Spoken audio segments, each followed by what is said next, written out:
Hello, I'm Dana. Welcome to my channel. If this is your first time, then you're very much welcome to subscribe below. If it's not your first time, but you still enjoy the videos I share with you, so you're also welcome to subscribe.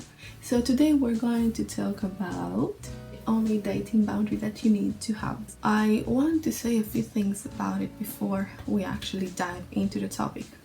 Okay, I want to acknowledge that many people have just different boundaries. Some people go by the no kissing rule. I don't know if you know about Joshua Harris' book called I Kiss Dating Goodbye. This book made a huge buzz.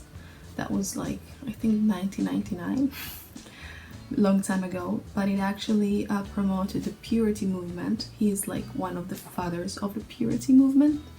And I myself read that book not in 1999, but I still read it. Some other people go by not even holding hands, okay? I know of a couple like that, actually more than one couple, but this specific couple that I have in mind, they wouldn't even touch each other. So yes, they go that far. Some others, on the contrary, go all the way except for, penetration. They do everything except for penetration. Okay, that is their boundary. But what is really allowed in dating? First of all, we have to remember that the Bible doesn't really talk much about it. Dating is not mentioned in the Bible.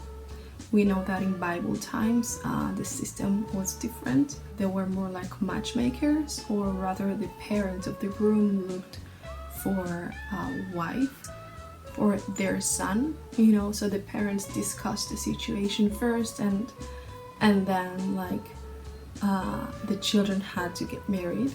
There is also a situation in the Old Testament about a dowry. So the Bible doesn't really talk about dating, much less about the boundaries, because the system was completely different. We live in the 21st century, and we have to see what we can still take from the Bible. What are some counsels, or what are some guidelines about relationships? So a few things to take into consideration. First of all, every couple is different. What may work for one couple may not necessarily work for another, and that is fine, that is okay. Everybody is different, and what may work for you may not necessarily work for somebody else. And this is to lead to the second point, which is that not everything works for everybody. Okay, some people may feel comfortable or uncomfortable with certain things. Within the couple itself, there is one person that may feel okay with one thing and the other one might not be as comfortable. I would probably say that it is better to go with whomever is more conservative. But again, I think that the couple must work these things out.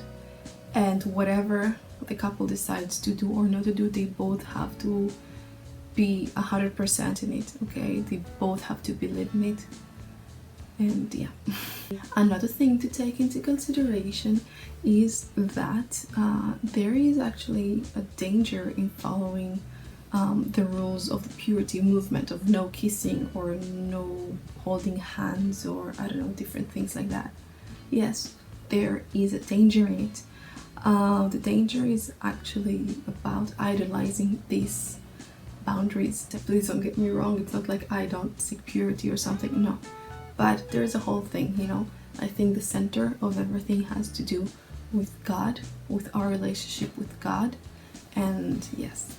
And the other thing to take into consideration is that culture plays also a major role.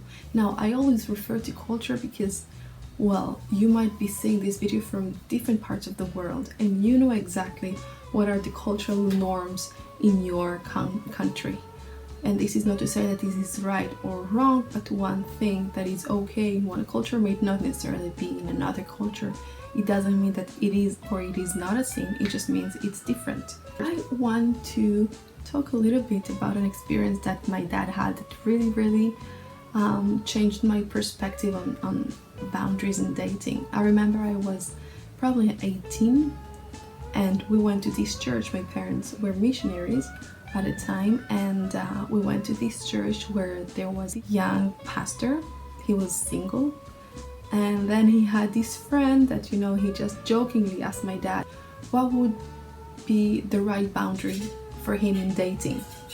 So, and this guy began to laugh, and the pastor, he just blushed a little bit, and my father actually took it very seriously. And he said one thing that really changed my perspective. He said, well, the only boundary that I would put is that he can do with his girlfriend in private anything that he can do in public. Okay, so if they can hold hands in private and not feel ashamed about it or not feel guilty or whatever, if they can do it in public, then they can do it in private too. If they can kiss, in public, okay, so they may kiss in private too. So that was very interesting for me. But then I recall twice of two specific couples. One of them was in England, I think, and there was this passionate couple that was making out. Like, it was like too much, but it was really too much, at least for public display, at least to my taste, I don't know. That is one thing. And then I also remember another couple. I remember it was in the airport, and then they just met, really began making out, with tongue and everything, and touching, and in public, wow. I was small, I think I was around 12 years old, and to me that was that was too much, really. This rule, my dad's rule, would not apply in this situation. There is still something that is not quite right if you think about purity, if you think about modesty in our behavior, in our conduct in dating. So what is actually the rule that we should actually follow? Do whatever you won't feel ashamed of doing in the sight of angels. We have to remember that there are angels watching us at all time.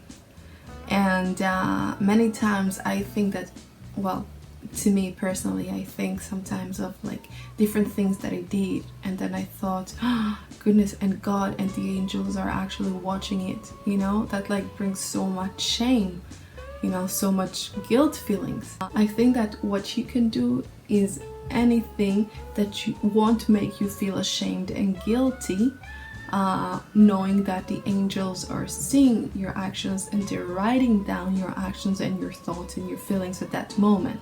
So if it means that if you're feeling okay by holding hands only, then that's good, that's perfect. After reading, I Kissed Dating Goodbye, I decided I will not kiss my boyfriend.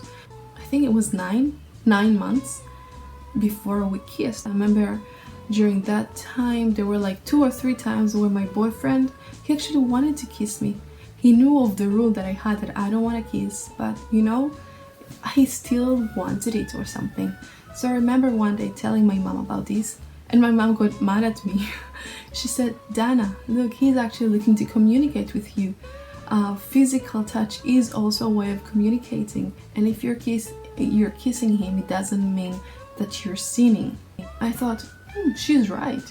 And then I determined that the next time that he will want to kiss me, I will not just, turn my head or something. I would just let him kiss me, because he is actually looking to communicate with me, to express his feelings in another way other than just words or actions. So I remember that happened, and it was okay, and it felt right, and I didn't feel any shame, I didn't feel any guilt. If your intentions are pure, if you have in mind modesty, if you have in mind the purity of your actions and your thoughts, then kissing might not necessarily be wrong. That is the rule. Do anything and whatever you won't feel ashamed of doing in front of the sight of angels. Okay, so if you follow this, I believe you're in the right path, and I believe you're safe and sound. Just be careful, pray a lot, because it is important, okay? And we know that we have an enemy that is roaring like a lion, and he wants more and more and more victims to fall as his prey.